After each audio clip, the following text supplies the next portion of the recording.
Muhtemel Aşk dizisi gelecek bölümünde Defne bir süre yalan söyleyecek. Çünkü Kadir'i hemen terk etmek istemeyecek. Bu yüzden de hafızasının geri geldiğini söylemeyecek. Kendince Kadir'le bir veda yaşamak isteyecek ve hiçbir şey hatırlamıyor gibi davranacak. Kadir de Defne'yi ne kadar sevdiğini bir daha gösterecek. Defne ile gerçekten barışmak isteyecek.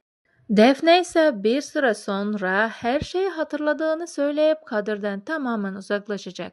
Dizide Kadir'in gelişi ortalığı karıştıran bir etken olacak.